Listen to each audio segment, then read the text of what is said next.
Nomor 6. Jika luas daerah segitiga sama sisi adalah 9 akar 3, maka keliling segitiga tersebut, nah kalau segitiga sama sisi berarti kelilingnya sisi kali sisi kali sisi. Ya. Bukannya ditambah? Iya, ditambah. Oh, dikali. Kelilingnya sisi tambah sisi tambah sisi. Nah, berarti kalau rumus luas kita bisa pakai rumus L. Rumus L sama dengan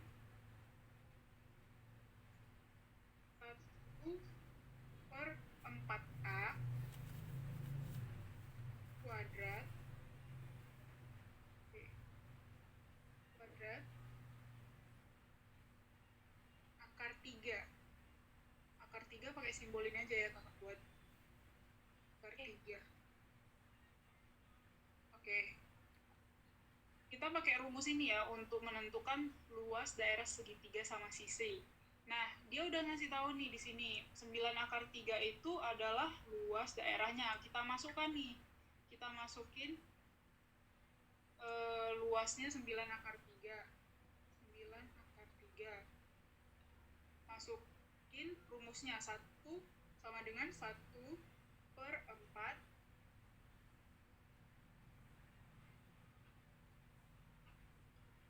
1/4A pangkat 2.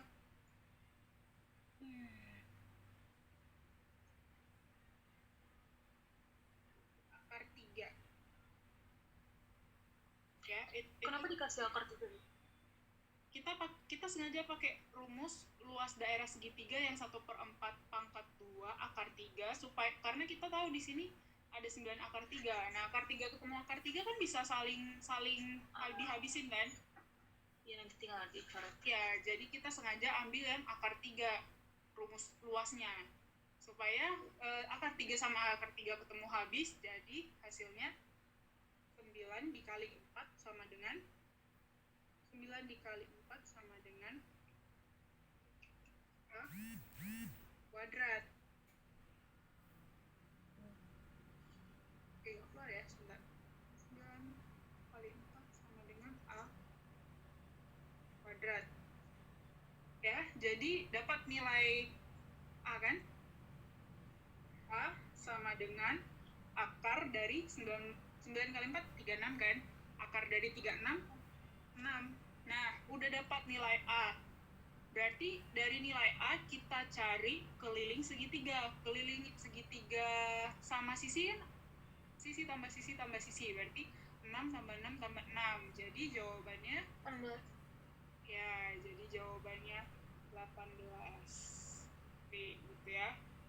Jadi kita kalau ketemu soal yang kayak gini, sesuai dengan soalnya. Dia kasih tahu ada akar 3, berarti kita pakai luas yang ada akar 3-nya. Kalau misalnya ada yang lebih mudah, ya udah jangan pakai luas yang ada akar 3-nya gitu. Ya. Oke. Nomor 7, ini deret dan baris. Nilai pengganti X dan Y berturut-turut yang tepat pada barisan bilangan berikut adalah. Oke, kalau kayak gini kita cari polanya dari yang di tengah. Nih, kita cari polanya, coba dari selang satu. Misalnya 32 hubungannya ke 29. Hubungannya kurang ya. Tapi 29 ke 26 nyambung nggak tuh kalau dikurang? Nyambung ya? Sama-sama dikurang 3. Sama dikurang 3 ya. Nah, kalau 29 hubungannya ke 22 dikurang juga ya, dikurang ke 7.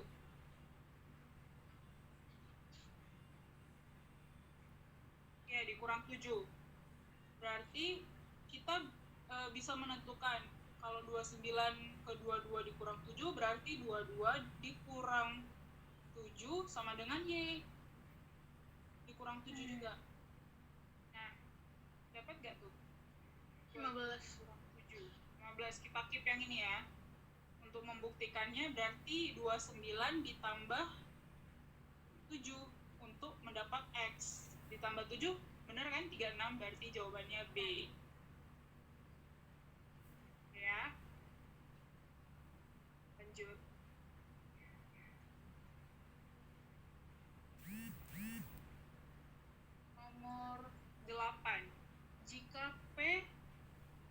lebih besar 3 dan Q lebih besar 4, maka P kali Q adalah, nah kalau kayak gini berarti dia jangan langsung kita kalikan 3 kali 4, salah. Karena dia di sini kan lebih besar, bukan lebih besar sama dengan. Kalau katanya lebih besar sama dengan, di sini juga lebih besar sama dengan, berarti kita bisa kalikan si 3 kali 4. Tapi di sini dia bukan sama dengan ya. Jadi karena bukan sama dengan, kita perpanjang dulu nih. Himpunan dari P lebih besar 3, berarti P dimulai dari 4, 3-nya nggak ikut, 4, 5, dan seterusnya ya. Himpunan Q berarti dimulai dari 5, 6, dan seterusnya gitu ya. Berarti P kali Q kita ambil yang paling kecil, 4 kali 5, 20. Jadi jawabannya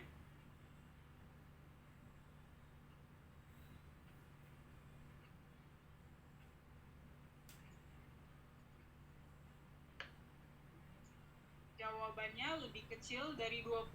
Kenapa lebih kecil dari 20? Karena 20 termasuk hasil dari 4 kali 5, jadi 20-nya ikut gitu. Lebih kecil sama dengan, karena sama dengan itu menandakan 20-nya ikut. Udah tahu belum bedanya lebih kecil sama dengan lebih kecil aja? Kalau yang sama dengan artinya himpunan dari yang sama dengan itu diikutkan. Misalnya ada sama dengannya enggak? Udah tahu ya? Nah, oke. Iya.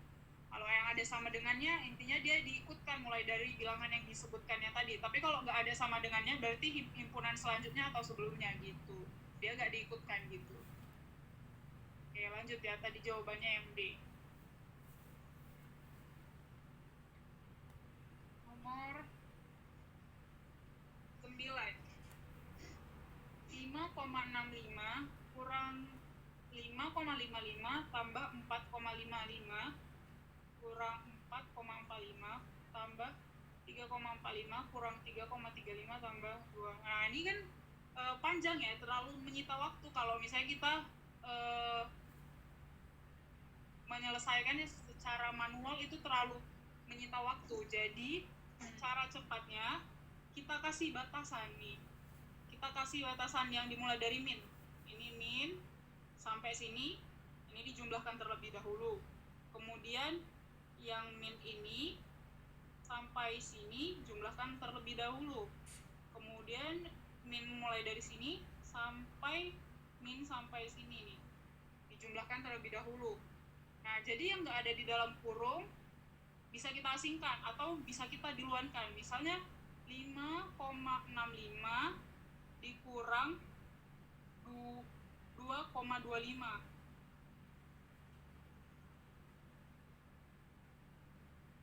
Jadi 3,40. Oke ya, 3,40. Nah, ini kita keep dulu. Sementara yang di dalam kurung langsung kita kurangin. Nah, min 5,55. Nah, ini kita ambil depannya aja. Kenapa? Karena di belakangnya udah sama. Kita anggap genap aja. Kita anggap min 5 tambah 4. Hasilnya min 1. Nah, ini juga 0,45. Anggap min 4 tambah 3. Hasilnya min 1. Nah, ini min 3,35 tambah 2,35. Anggap aja min 3 tambah 2. Hasilnya min 1. Artinya 3,40 hasil dari 5,65 dikurang 2,25 dikurang 1 dikurang 1 dikurang 1. Hasilnya 0,40. Nah, kita ubah dari desimal menjadi pecahan. Artinya 0,4 itu adalah 4/10. Kita kecilkan, 4 bagi 2. 2/5. Ya, jadi dapat ya jawabannya yang A. Jadi kalau ketemu soal yang pecahan gampang ini, pecahan yang panjang kayak gini, ini kita lihat dari koma-koma di belakangnya. Terus kita kasih batasan untuk kita jumlahkan di awal atau di akhir gitu. Jadi ada batasannya supaya kita nggak bingung. Kalau kita jumlahin secara manual biasa kan lama ya. Iya. Tuh. Lanjut ya. Nomor 10.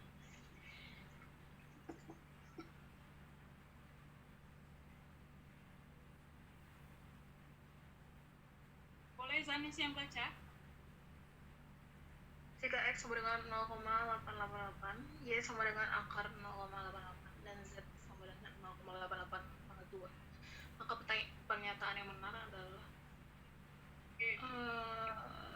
misalnya nih kan, kalau misalnya beda ya, ini kan di dalam desimal dengan di dalam bilangan real itu beda. Coba kita misalkan di dalam bilangan real. Kalau misalnya bilangannya real, kita misalkan X4, terus Y akar 4, dan Z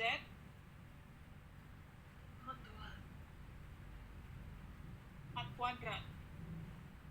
Artinya di sini urutannya kan yang lebih besar, yang paling kecil ke lebih besar, Y hasilnya kan 2 kan?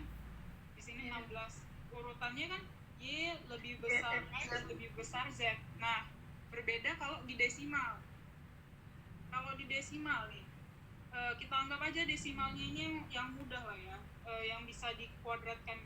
Seperti Z misalnya 0,5.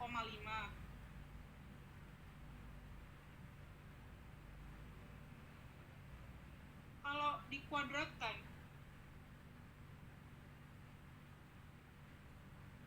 kalau Z 0,5 dikuadratkan, artinya 0,5 dikali 0,5, berarti nilai Z semakin kecil kan?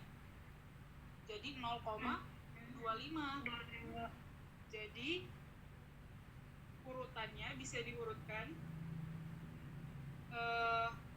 Kalau misalnya kita ambil permisalan dari desimal 0,5, berarti si Z-nya 0,5 kali 0,5 artinya 0,25.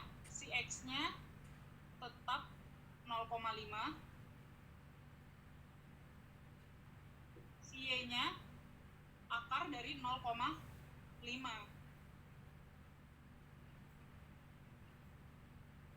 Nah, berarti urutannya kita bisa urutkan ya langsung di sini tanpa kita pecahkan si akar 0,5 ini, kita urutkan, bisa kita dapat hasilnya dari paling kecil itu Z lebih kecil X lebih kecil Y gitu. Jadi sesuai option jawabannya yang E. Desimal itu kebalikan dari